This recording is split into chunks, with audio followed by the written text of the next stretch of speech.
I'm starting down a road that I've been wanting to go down for quite a long time. And it honestly came from a comment that I saw on my channel a little while back that was like, hey, you should stop doing as many projects as you're doing because you're never going to make money on any of them if you focus on 1,000 things at once. And I replied, no.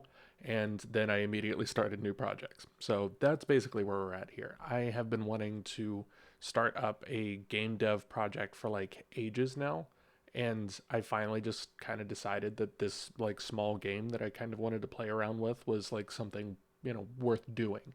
And then game dev kind of blew up on Twitter, or at least like my little corner of Twitter, and people started doing a lot more game development and started posting about it, and I got a ton of FOMO.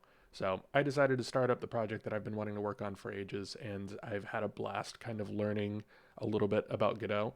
Now, this is not going to be anything groundbreaking. This is literally like the first couple of links on the Godot docs on kind of how all of that works. So if you're here expecting some like really awesome gameplay footage, I'm going to go ahead and break your heart. This is it. This is pretty much it. I'll go ahead and press play. I actually haven't played this, quote unquote, played this in a bit, but Bean moves around. That's how every good game developer is supposed to start, I think, and I implemented jumping as well. So I'm not here to show off just a ton of really cool. Well, I guess I should pull Godot back up. There's not a ton of really cool gameplay here, obviously, but it is kind of like the first in a couple of videos that I'm going to be doing about game development and kind of following what I'm building. So I'll explain a little bit about why I chose Godot before I kind of get into some of the stuff that I've learned.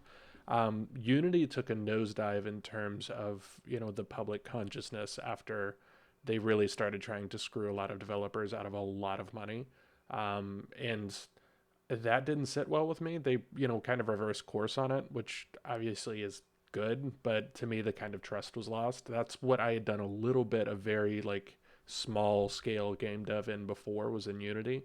I decided not to go back to that, and Godot kind of took their place in the public consciousness as like the game engine to go for.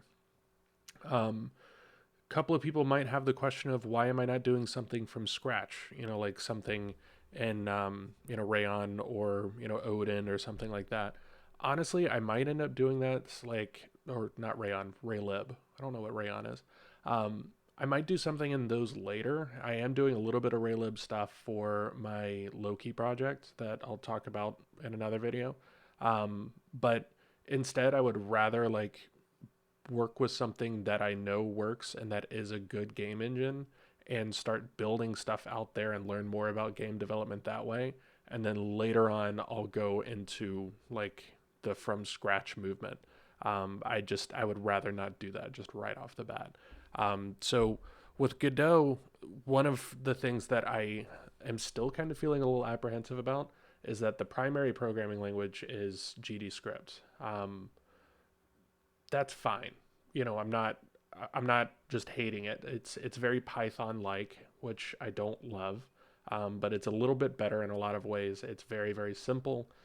You can use C sharp, and there are technically ways to use C and Rust, but it's kind of like a hacky way to do it right now, and it's not formally kind of accepted. So I'm going to stick with GD script a while and stick with it until the point that I feel like I'm hating it, and then I'll just convert everything over to C sharp because it seems like C sharp, at least from my understanding, is a little bit more supported. But like if you open up, if you try to create a new script, for example, let's see. Actually, have not played around with this in a hot minute. Let's go to Control N. Can't actually do that. Let's see. Anyways, point being, like, I think you can do it this way. Sub resources, not mesh. Let's see, I thought you could do it this way. Anyways, point being, like, there is, attach script. So if you hop over here, there's no option for C sharp, and I know that there are ways that you can like enable it and you can get into it. I'm not trying to say that there's no way to do C sharp. I know that there is. But the like primary supported language for Godot, from my understanding, is GD script.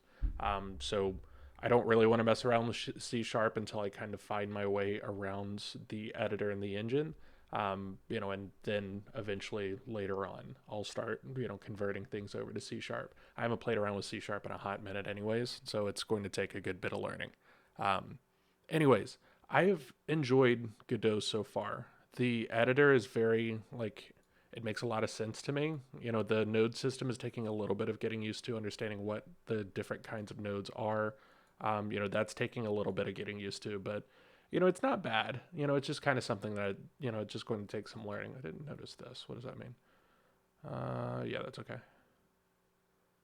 Um, it's taking a little bit of getting used to, but it's not at all bad. I just think that any kind of new journey is going to take a learning curve. That's just kind of part of life.